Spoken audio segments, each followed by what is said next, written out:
Unlike baby boomers like myself who've had children at a younger age, we've met up with a family who started a lot later, and just to find out some of the issues that they may be having.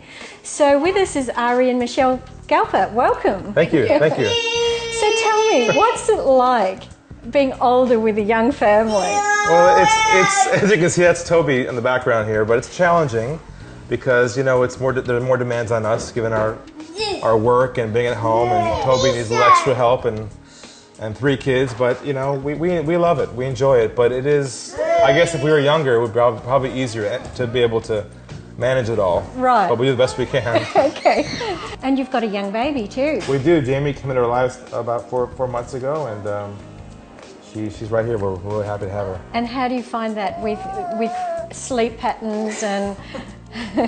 Well, you want to comment on that, Michelle? It's not easy. Not easy. It's not easy. She's up at 2 o'clock in the morning, 3 o'clock screaming, and Michelle is trying to pat her, and I try to pat her, and meanwhile I've got to work in the morning, so it's a real struggle to get past this first phase, but we all know that long term it's going to be great to have kids that are going to be happy together, so we know it's part of what it's like to be a family, is to kind of sacrifice ourselves for them to be happy. Yeah. So how do you juggle the role of working and family specifically Well, I personally try and keep myself centered during the day.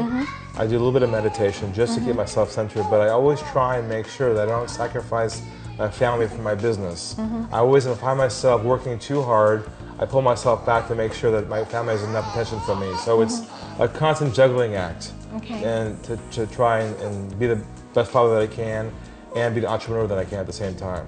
And I believe you travel as well, so how does that... I do travel quite a bit. I try not to. I've gotten a lot of requests to speak. Yeah. But again, I ask myself the question, on balance, am I sacrificing making money for the good of my family in terms of their having me around? And I try and keep that balance as much as possible. Okay. So Michelle, with the special needs, how does that affect your family life? It makes things a lot more difficult. A bit more stressful, I'd possibly say. A lot more work. Having Ari work close to home makes life easier for me if I need him to come home for whatever reason, putting Toby to bed at lunchtime or coming home to give him a bath.